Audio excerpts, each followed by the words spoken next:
Hello, everyone. I'm Dave Despain. On this edition of the Glory Days, we go back to the year 1966 and something new and exciting. The Can Am Series, a revolutionary North American road racing campaign and the richest road racing series ever held, is about to conclude outside Las Vegas.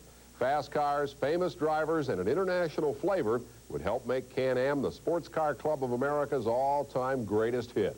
Here to cover the 66 series finale, Les Kiter, former U.S. road race champion Bob Holbert, and Chris Economaki.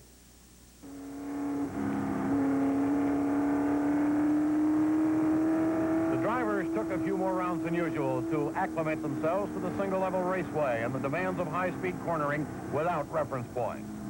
From the driver's viewpoint, thundering down a 170-mile-an-hour straightaway, the corners are a bit difficult to unravel.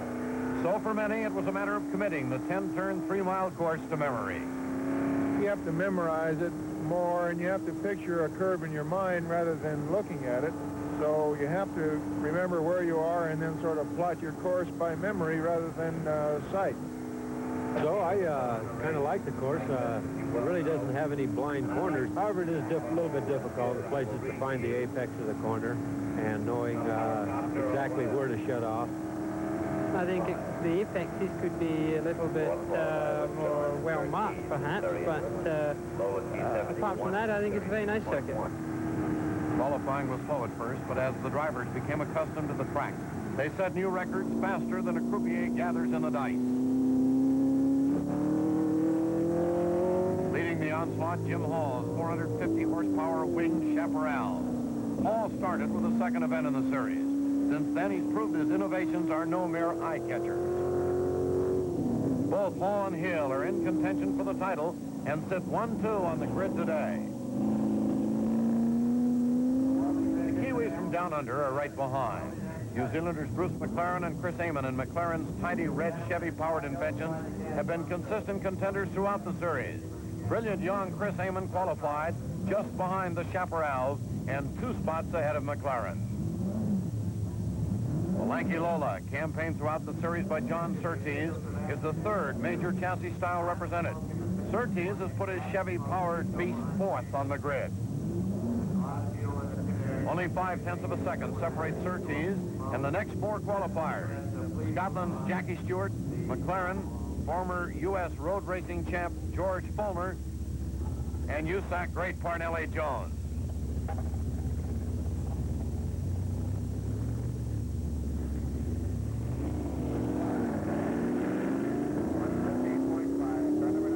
These 4 men are the high rollers for this race. Phil Hill,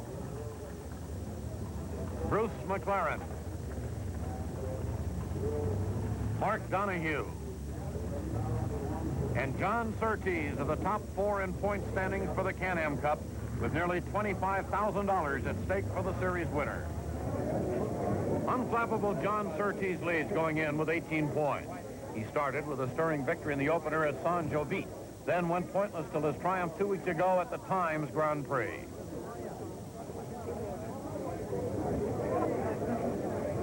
Phil Hill with 18 points has only 1 overall victory, a thrilling 2-heat performance at the Monterey Grand Prix when he and Jim Hall finished their Chaparrals 1-2.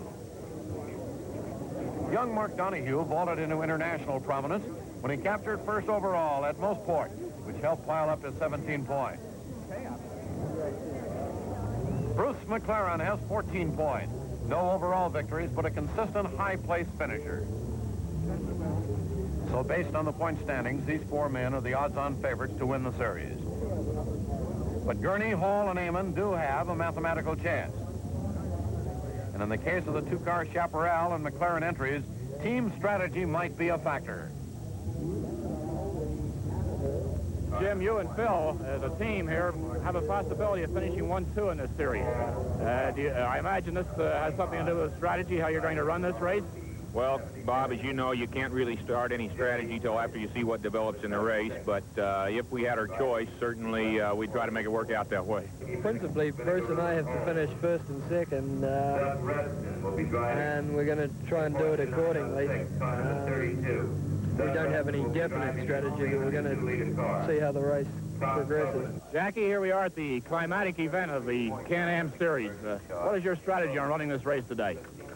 Well, obviously to try and win it, but I don't think at this point we have any strategy. I personally, I think we'll be taking things a little bit easy because it's an extremely hard circuit on brakes. And I feel that quite a few of the cars are going to drop out by this.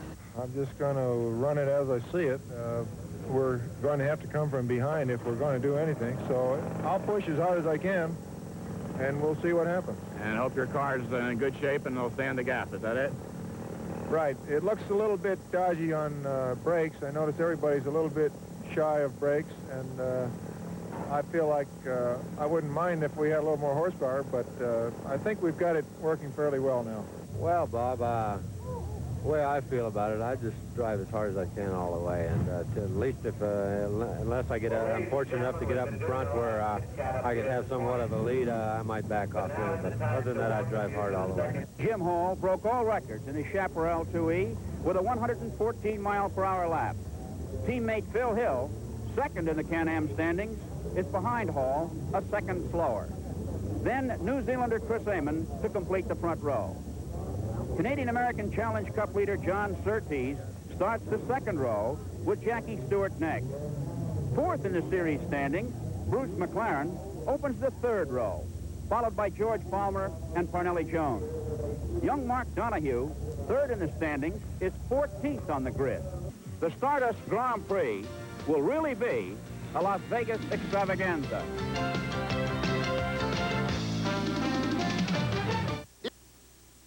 33 speedsters poised on the Stardust grid. And there's the checker. Surtees, McLaren, and Stewart take advantage of the long straight and make a bold play for the lead. They're four abreast heading for turn one. And it's Surtees squeezing by Hall at the corner to grab the lead from a third row starting position. Hall is second coming out of that first turn jam up. Twisting through the S's now, England's John Surtees is the point man, following that magnificent maneuver at the start. Jim Hall in pursuit with the rest of the pack, dropping into single file through these tricky turns.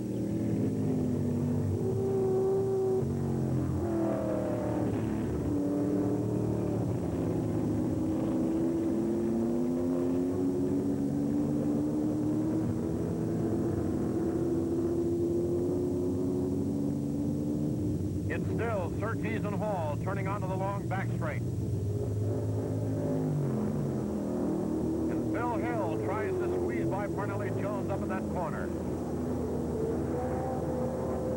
It's Surtees all the way. Hall next, then Jackie Stewart, Parnelli Jones, Phil Hill, Bruce McLaren, George Palmer, Chris Amon, Dan Gurney, and Mark Donohue.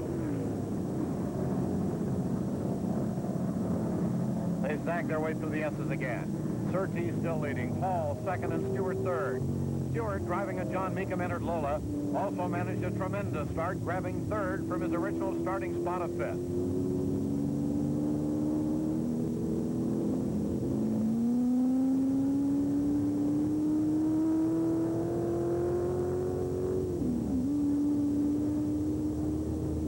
Right behind is Parnelli Jones, and then McLaren, who's passed Phil Hill.